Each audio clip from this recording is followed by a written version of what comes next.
nós vimos trazendo para os irmãos as ocorrências da transição planetária, falando das enchentes catastróficas que ocorrem nas regiões, na todas as regiões mundiais, em determinados momentos, em determinadas regiões, os calorões excessivos, os incêndios florestais, dizimando cidade e levando a óbito pessoas, dos terremotos, né?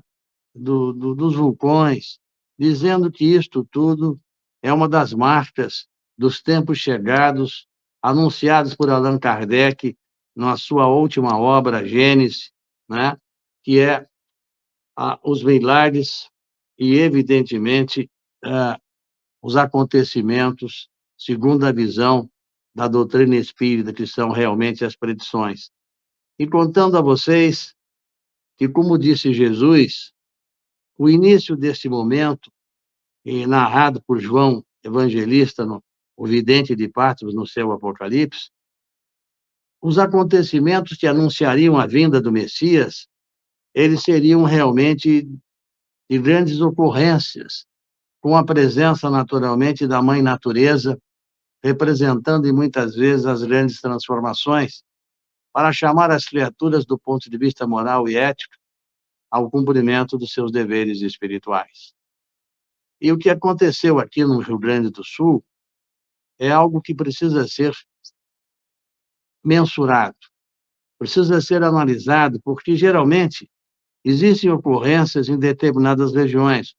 Uma ocorrência na Serra, uma ocorrência numa região noroeste, nordeste, numa região sul, mas o que aconteceu no Rio Grande do Sul foi uma ocorrência praticamente em todo o estado, um estado grande, né? Um estado que só perde, pelo meu entendimento, para Minas Gerais, São Paulo, né? Talvez Pará, não sei, ou quem sabe o Maranhão, em tamanho, mas é um estado muito grande, cuja população do Rio Grande do Sul cabe 5 vezes, praticamente, a população de um país chamado como Uruguai, que reside aqui tão pertinho de nós. E o que aconteceu no Rio Grande do Sul é simplesmente apocalíptico. Porque, vejam bem, vamos analisar as ocorrências que nos entristecem, mas que fazem com que nós, neste momento, que precisamos compreender esta doutrina extraordinária, porque ela tem o seu aspecto profético. Ela vem anunciando ao longo do tempo que muitas ocorrências haveriam de marcar a fase final dessa transição planetária, e que não haveriam escolhidos, ela haveria de ocorrer em todos os lugares. E, evidentemente, o estado do Rio Grande do Sul não só abriga nas suas terras os gaúchos, que é um povo nobre, trabalhador, resiliente, mas também cidadãos que vieram de outras partes do país, como eu, né? Eu sou carioca do Rio de Janeiro, que aqui vim trabalhar, e aqui vim naturalmente, e disse sempre, determinado pelo Espírito de Fabiano de Cristo para me dirigir para cá, e evidentemente foi me esclarecendo ao longo do tempo quais seriam as minhas funções, quais seriam os meus papéis. E hoje eu compreendo bastante, pela experiência, pela vivência de 60 anos de mediunidade, pelo convívio com os espíritos superiores, o quão é importante nós estarmos, às vezes, em lugares que nos parecem, assim, distantes de nossas origens, mas que, na verdade, marcam um encontro com o pretérito. E, certamente, o povo gaúcho encontrou, e nós vamos ver de que forma, as ocorrências de um pretérito. Porque, veja bem, o número de municípios que o Rio Grande do Sul tem são 493 municípios. 443 municípios foram atingidos pela calamidade das enchentes de uma forma colossal, o que representa, na verdade, 90% dos municípios do estado do Rio Grande do Sul. Ou seja, não foi reservada a uma região só, foi reservada a um estado inteiro, naturalmente produzindo, até agora, 143 óbitos, 137 desaparecidos, o que provavelmente transformar-se-á em óbito, levando, portanto, a quase cerca de 300 óbitos até o momento.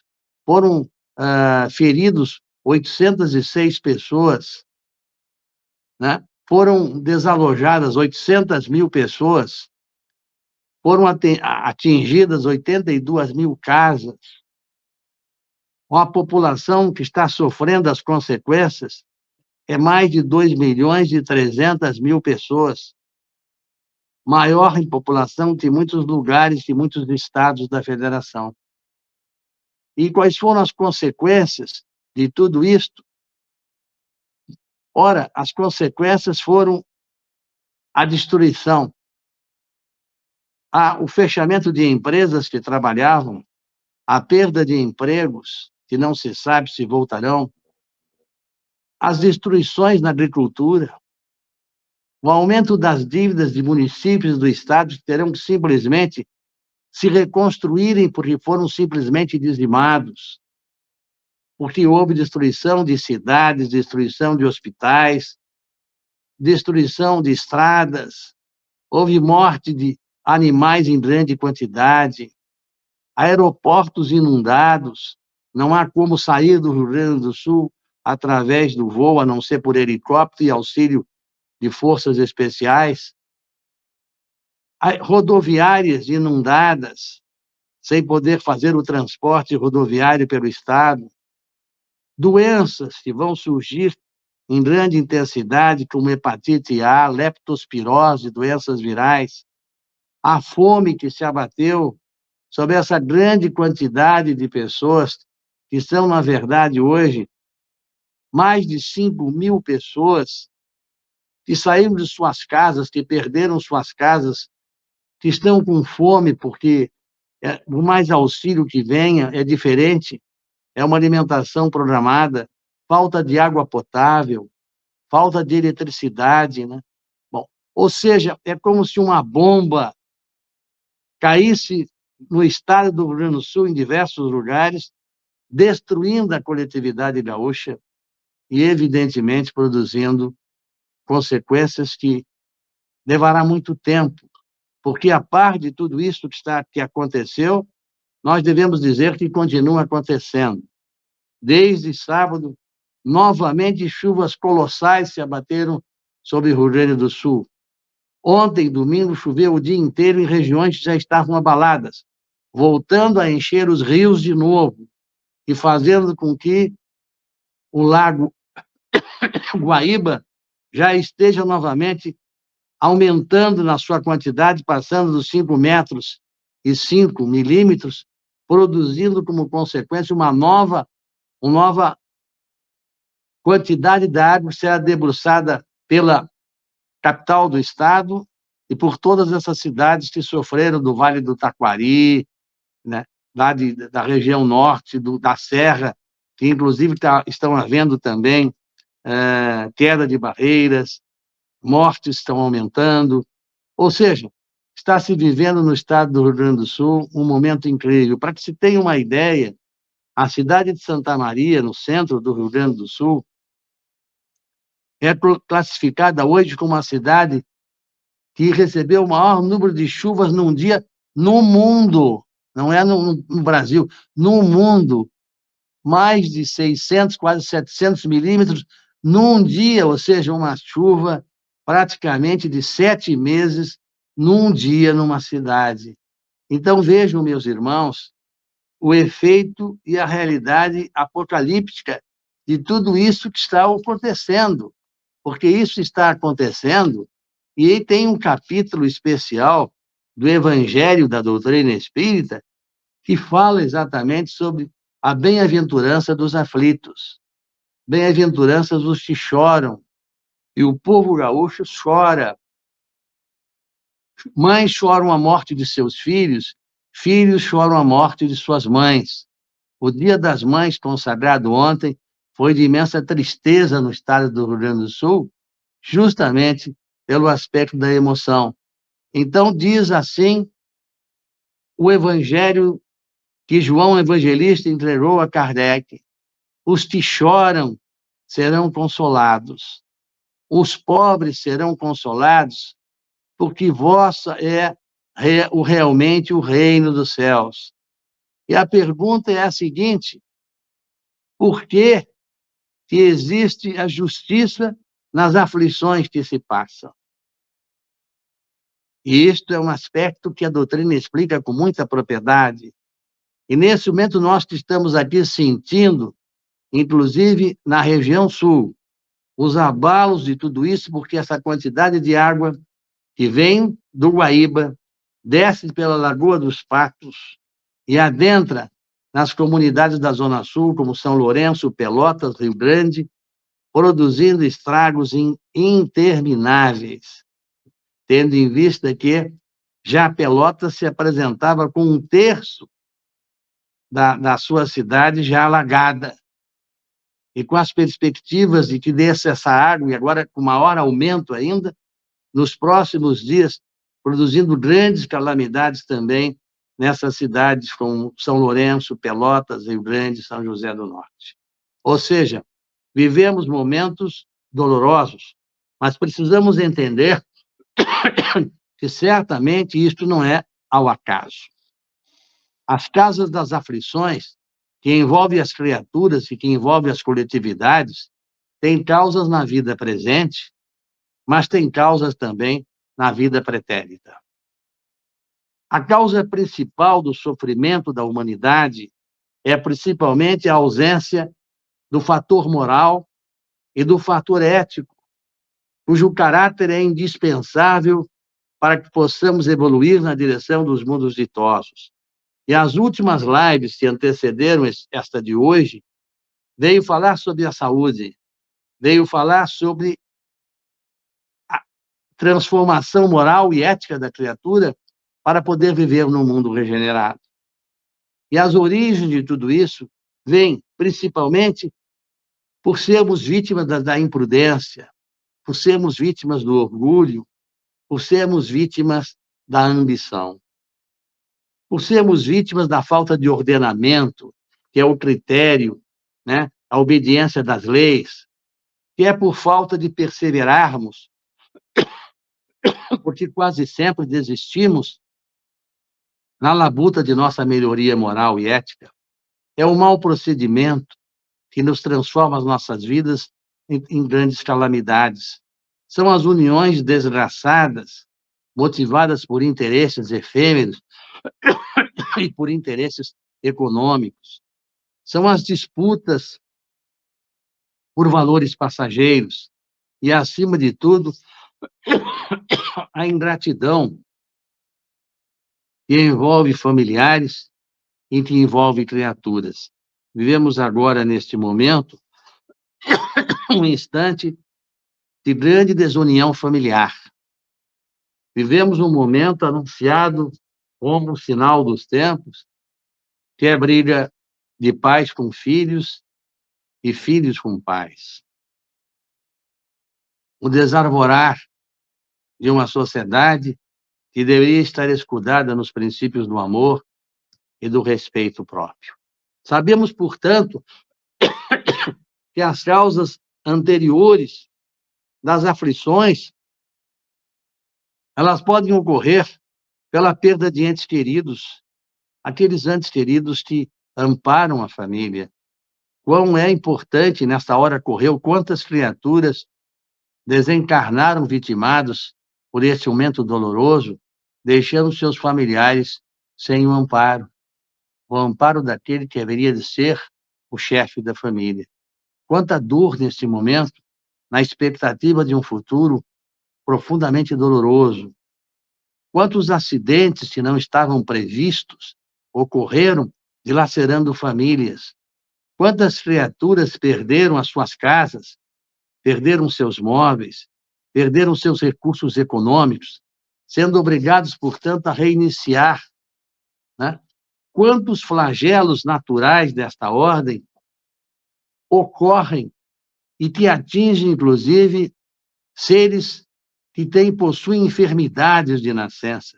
Assistimos serem salvos crianças com especiais, síndromes de Down, crianças autistas, que não conseguiam compreender e que desesperados se apresentavam ante este quadro inesquecível.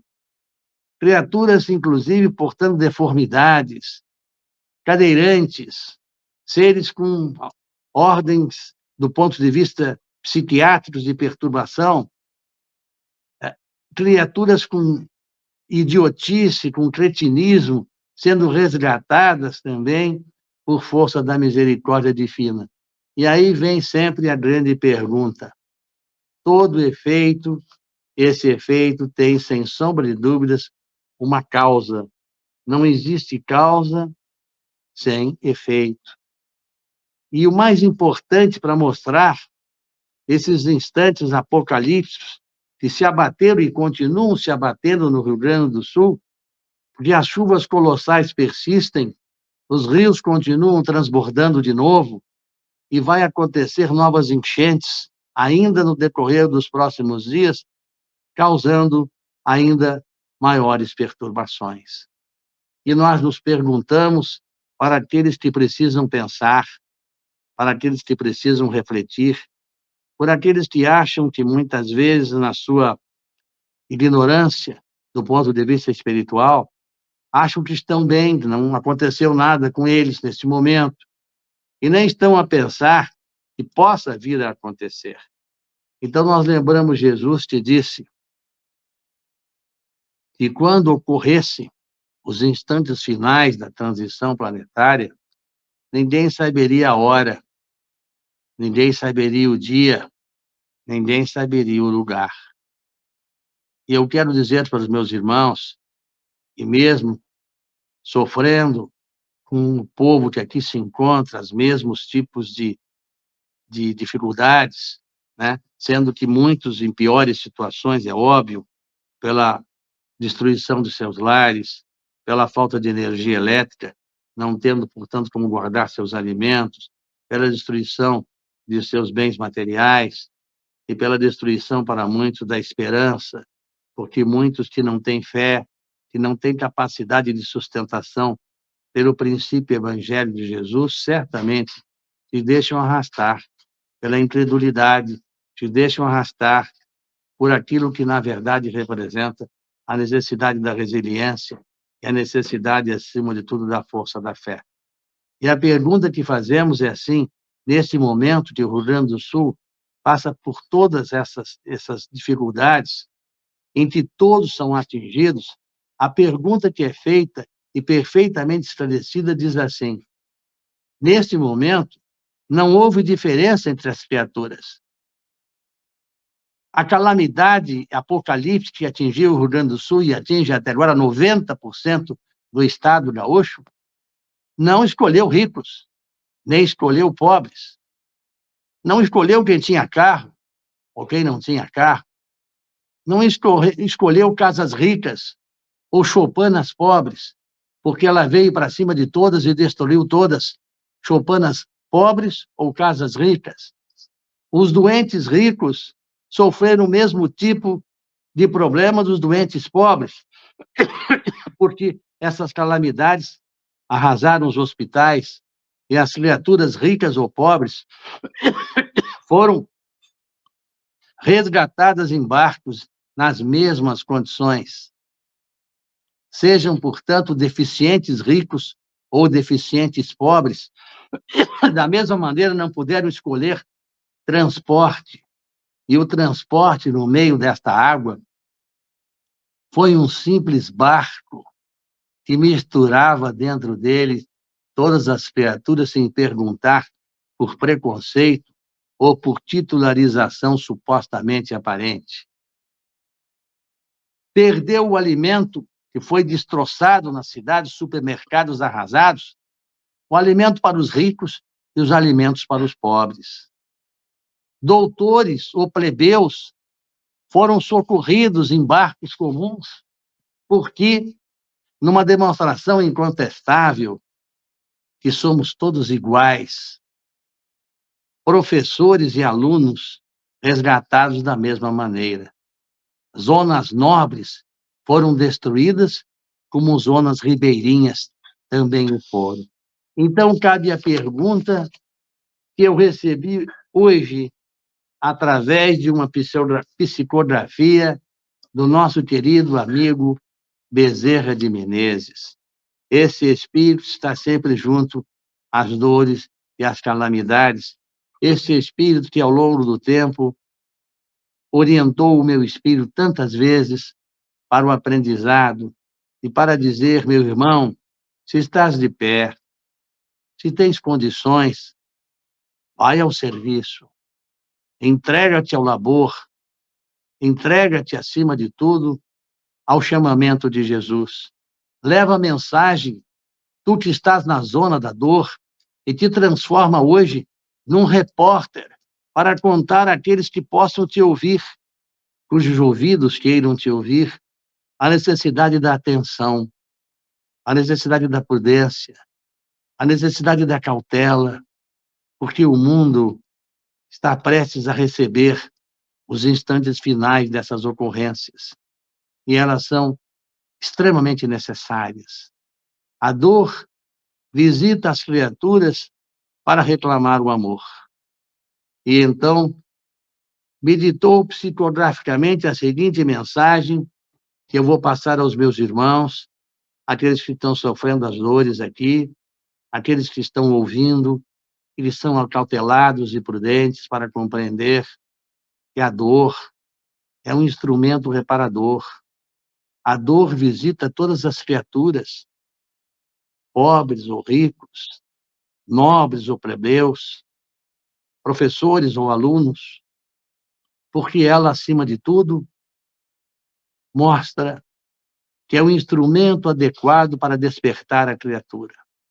Então, que esse momento doloroso, e que me transforma em repórter nesse momento da miséria e do sofrimento, onde nós assistimos criaturas chorando o tempo inteiro pela perda de entes queridos, pela perda dos seus bens, pela perda de seus animais de estimação, é a mensagem que eu trago do mundo espiritual de acautelamento a todos aqueles que estão bem, todos aqueles que nesse momento estão aquecidos, alimentados, em seus lares, nos seus empregos, nas suas empresas. Ouçam essas mensagens oriundas deste Evangelho de Jesus. E ouçam a mensagem interessantíssima, prudente e, acima de tudo, de um grande poder de informação do Espírito de Bezerra de Menezes.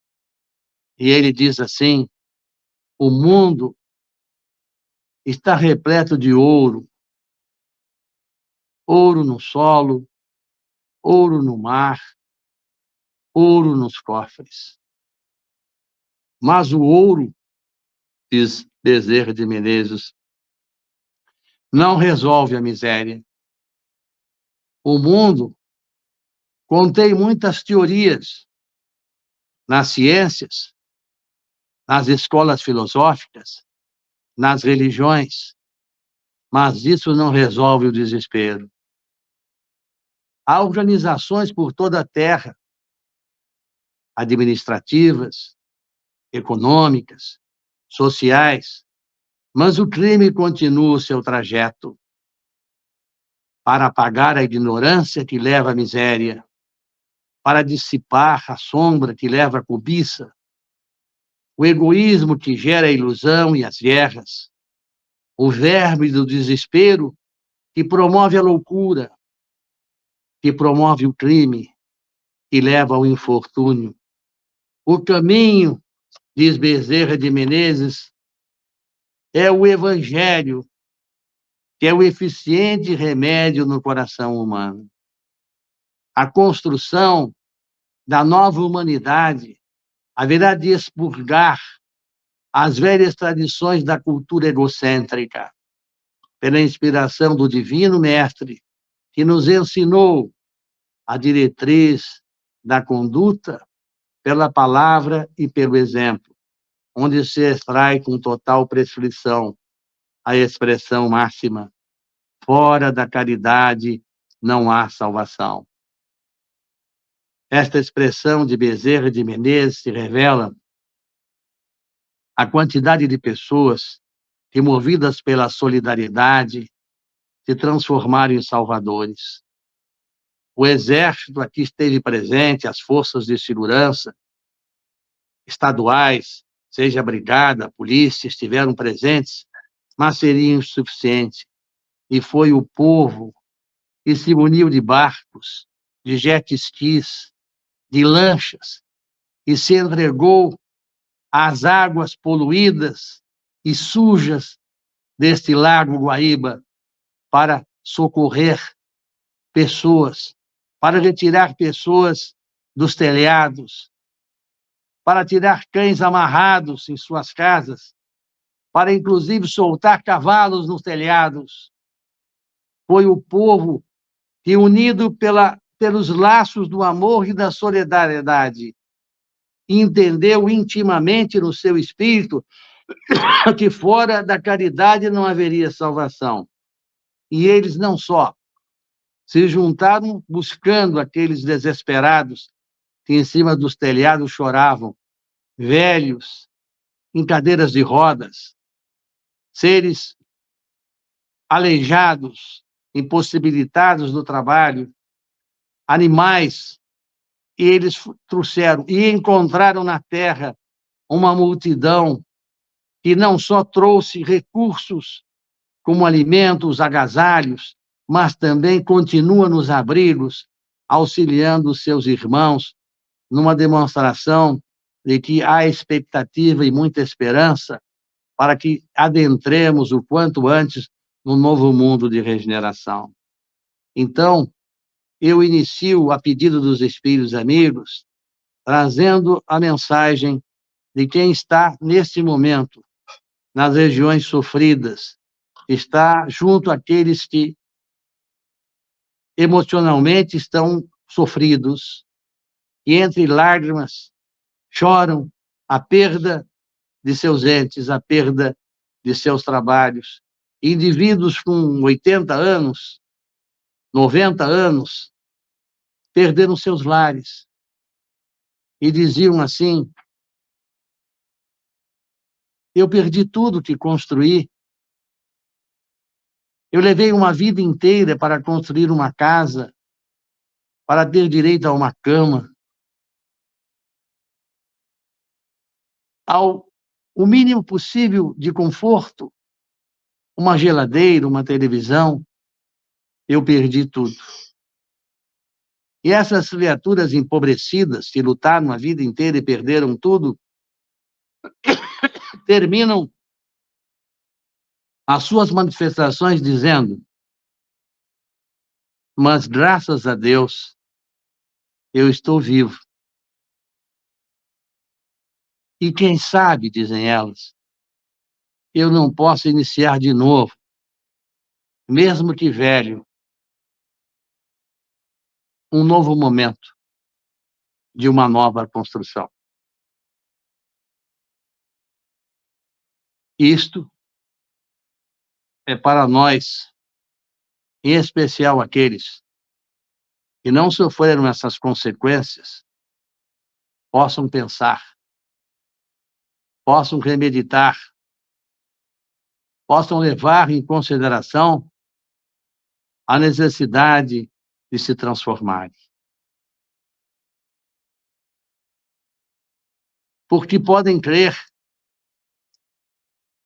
o que está acontecendo no Rio Grande do Sul, que não é num local, que não é numa região, mas é em todo o estado, e que continuará por não sei quantos dias, ainda os abalos provenientes das chuvas que não cessam, e agora o frio está chegando. Hoje a temperatura chegou em alguns lugares a 7 graus, e ela vai chegar em alguns lugares a 4,2 graus. Além da calamidade, o frio, onde haverá necessidade de cobertores que não tem, de agasalhos que não serão suficientes, onde crianças pequeninas, inclusive mães, geraram seus filhos nos barcos, porque naquela hora, veja bem a história da misericórdia divina e das razões da justiça das aflições. Mães grávidas, nos últimos momentos do parto, acabaram gerando seus filhos nos barcos, nas mãos daqueles anônimos ceareiros do bem, e levaram a sua manifestação de amor. Como também há crianças que infelizmente caíram dos barcos, nenéns, e morreram afogados. Quando essas águas baixarem, certamente haverão de se encontrar corpos que pereceram nessa grande catástrofe. Mas há de se procurar e precisa se esclarecer por esta doutrina as razões das ocorrências que residem no pretérito e no presente, a mostrar que não é possível a humanidade manter essa egrégora, essa psicosfera, porque ela será capaz e haverá de produzir dores dilacerantes, exigindo de todos nós a grande transformação, exigindo de todos nós não só o respeito, a solidariedade, mas a interpretação desses fatos, para que possamos compreender que certamente nós, em todos os lugares de que vivemos, nos instantes dolorosos desse ápice da transição planetária, haveremos de enfrentar dificuldades, haveremos de enfrentar momentos dolorosos, que não passam neste momento na expectativa de ninguém. A época de Jesus, e nós somos transeuntes da primeira hora, muitos espíritos seguidores do Mestre foram às arenas romanas. Uns porque eram mártires, outros porque iniciavam a descoberta do caminho da verdade e da vida do Cristo, e por serem encontrados nos locais das prestes onde ocorreu o manifesto dos discípulos, foram aprisionados e levados aos palcos romanos. No livro, há 2000 anos atrás, em que Chico Xavier narra, pela psicografia do Espírito de Emmanuel, quando Jesus vai procurar aqueles primeiros cristãos que sofreram as consequências em seu nome da fé no Cristo, ele anunciava: mais tarde, não serão mais as arenas, não serão mais as feras, não serão mais as lanças romanas. Viveremos ao alcance das vibrações negativas. As vibrações negativas que se processam em cada indivíduo gera uma vibração coletiva que nós chamamos de um psiquismo alterado da individualidade à coletividade, denominada de psicosfera coletiva. Portanto, meus irmãos, Bezerra de Menezes, que nós sabemos, vocês também sabem, foi um dos expurgados de capela. Isto, naturalmente, há 14 mil anos atrás. Segundo a manifestação espiritual, tendo ao lado a figura extraordinária também de Francisco Cândido Xavier. E ele, depois de tudo isto que aconteceu, transitou em alguns lugares do universo para o aprendizado, já que há muitas moradas na casa de nosso Pai. E disse, agradecido a um espírito do qual é devotado E, naturalmente, ele recebeu a visita da Virgem Maria, aquele espírito escolhido para ser a genitora de Jesus. E nós já explicamos o fenômeno todo, mas é preciso dizer que se Maria foi escolhida para ser chamada mãe de Jesus, certamente tratava-se de um espírito extraordinariamente iluminado. E diz Bezerra de Menezes que sua gratidão por Maria Santíssima é exatamente o fato dela ser aquela que mostrou a ele o caminho e que pediu a ele que ele fosse o socorrista dos desvalidos, dos empobrecidos, dos acidentados, dos que choram, dos que vagueiam nos vales escuros da dor e nos vales escuros do sofrimento. E ele dedica a Maria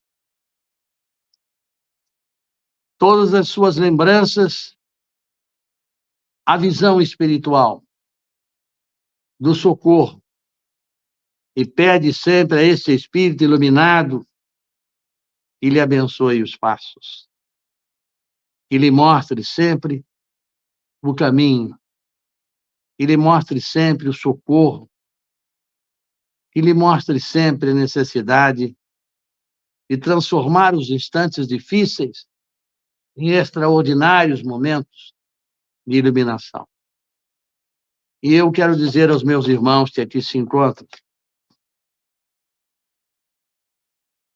que é exatamente isto que os espíritos mostram e trazem nesses dolorosos momentos que o Estado do Rio Grande do Sul vive e que ainda por algum tempo, não sabemos quanto tempo, sofrerá as consequências desta calamidade, desta catástrofe de peso realmente apocalíptico. E eu lembraria para todos aqueles que precisam de fé, para todos aqueles que precisam de coragem, a mensagem de nosso querido e extraordinário profeta, esse anjo celestial que esteve entre nós no século passado e que desde 1910, portanto, trouxe a sua mensagem de amor e de esperança, que é o nosso extraordinário Francisco Cândido Xavier. Ele disse para todos nós que temos esperança, para todos nós que acreditamos nas mensagens do Cristo, para todos nós que acreditamos no seu evangelho de amor, ele disse: ninguém pode voltar atrás e fazer um novo começo, mas qualquer um pode recomeçar e fazer um novo fim. Ou seja, que essa mensagem evangélica desses instantes de dores coletivas sirva para aqueles que estão neste momento ao abrigo da luz, ao abrigo do conforto, ao abrigo de tudo aquilo que a tecnologia lhe oferece.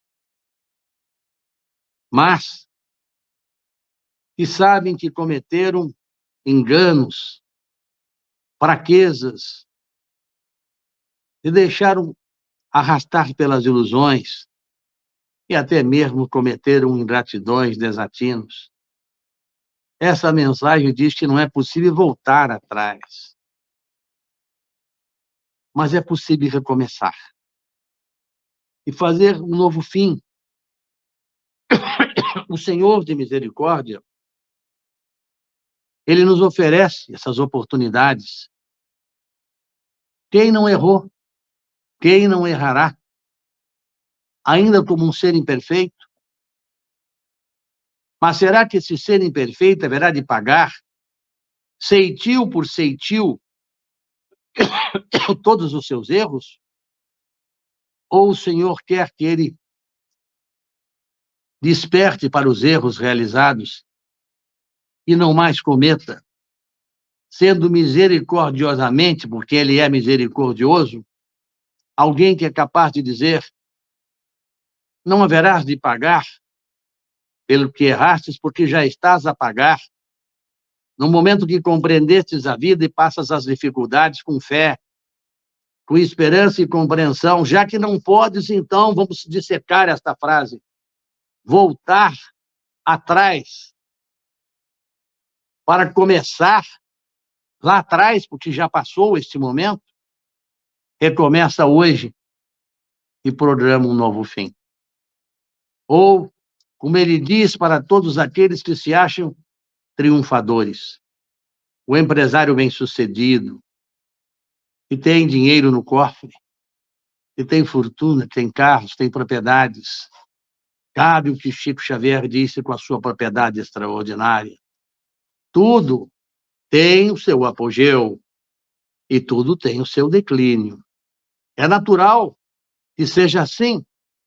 Todavia, quando tudo parece convergir para que supomos um nada, eis que a vida ressurge triunfante e bela.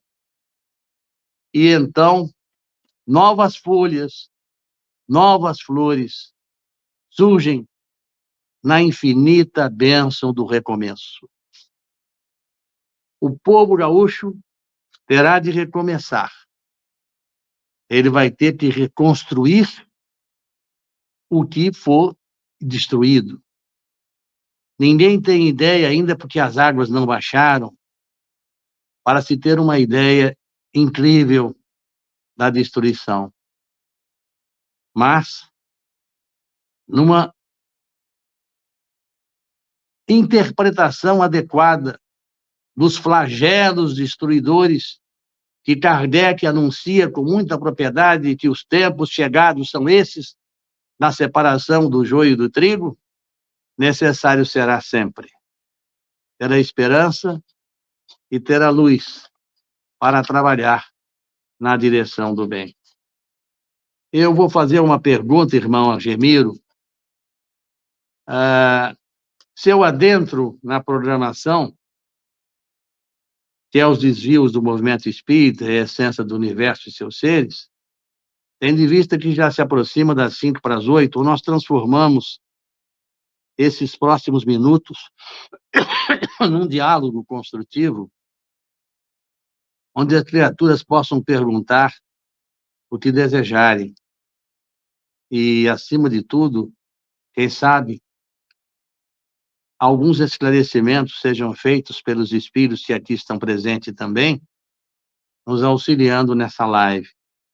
Quem sabe, então, nós transformaremos esse momento em que evidenciamos esse momento doloroso que passa o Estado gaúcho, para que também haja, acima de tudo, a luz do Evangelho, que esclarece o porquê das coisas, que diz como enfrentar as desgraças.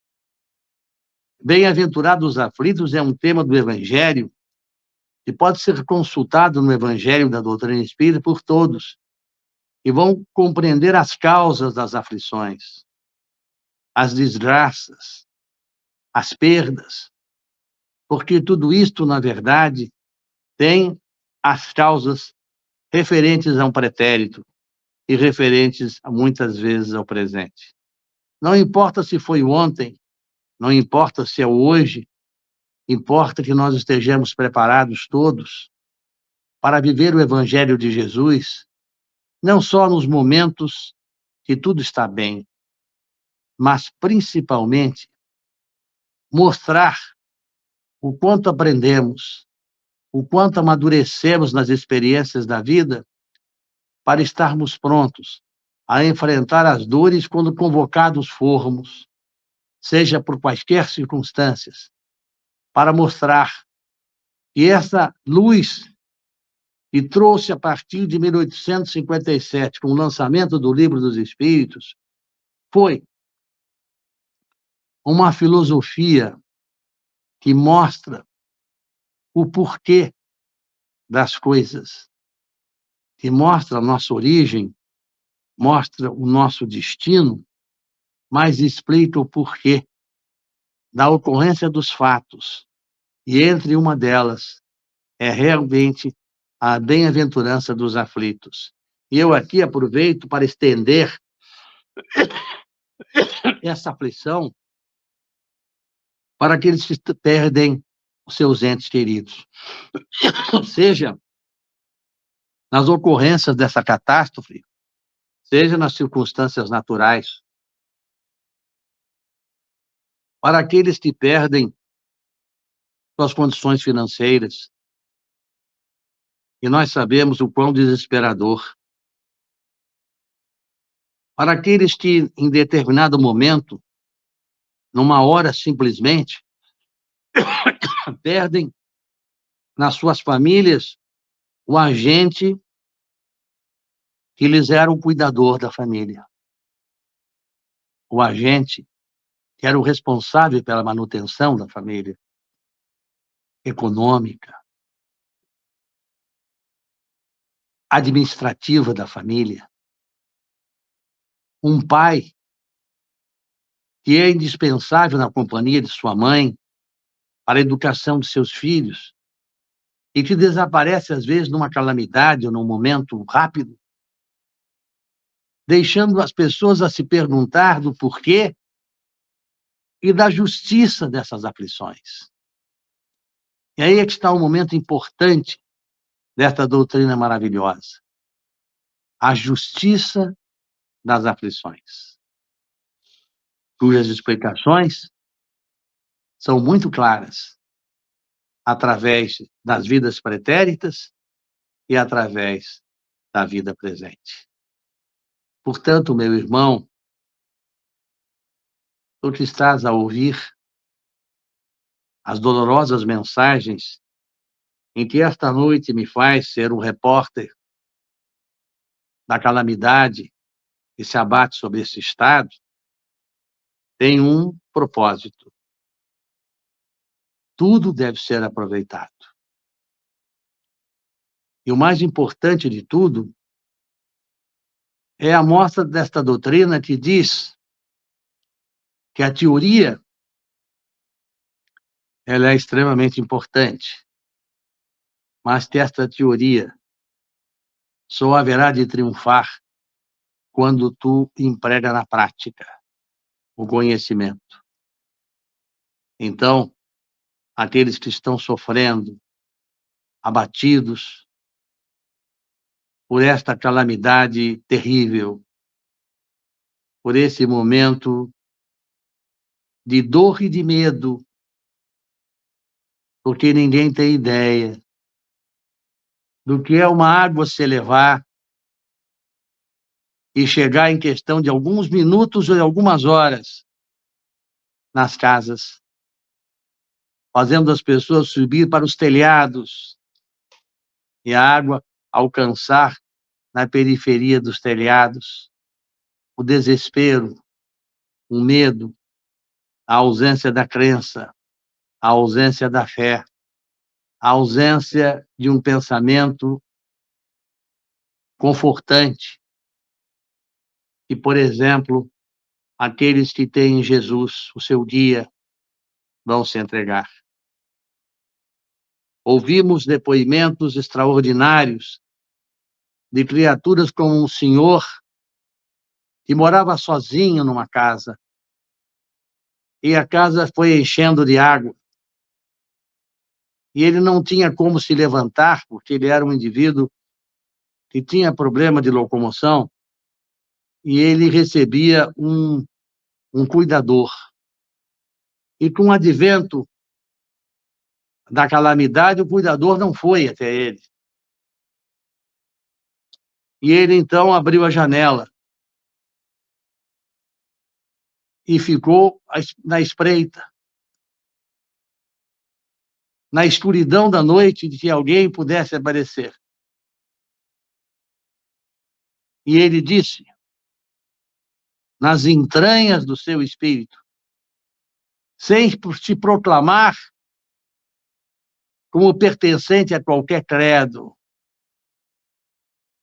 ele disse em sua oração, disse, meu Pai, eu não tenho força para escapar da possível dor que haverá de invadir a minha alma. Provavelmente haverei de morrer como um náufrago em minha própria casa. Porém, eu que sou um pecador, dizia ele, alguém que me esqueci de ti sempre, entrego o meu corpo a ti, pedindo clemência e pedindo misericórdia. E na escuridão da noite, ouvindo o barulho das águas, e já inclusive se aproximavam porque da janela e já alcançavam seus pés, mostrando que em breve tempo ele haveria de sucumbir, eis que o barulho de uma lancha aparece e um farol ilumina aquela criatura sentada, abandonada naquele lar. E então, uma voz amiga, que poderia ser a voz de Jesus, disse a ele, fique calmo, meu velho, eu vou te resgatar. E ele, ao ser salvo, quando pisou no solo, levado por indivíduos que o seguravam e colocaram numa cadeira, ele disse, em choro compulsivo, eu falei com Deus e ele me enviou seu mensageiro. Agora, eu vou fazer uma pergunta a todos que ouvem neste momento esta live. Imagine se fosse você. Como é que você reagiria? Entraria em desespero? Reclamaria da presença divina? Ou você rezaria ao alto, com a fé entregando a sua alma a quem o criou? A pergunta que se faz é como será esta criatura daqui para frente, já que ela revela e rogou ao Pai a sua misericórdia, e o Pai enviou um mensageiro que o socorreu. Será que este homem continuará sendo velho homem e não encontra as razões para a vida? Ou será que este homem haverá de se transformar moral e eticamente para ser alguém que poderá, por que não, refletir a mensagem de Jesus?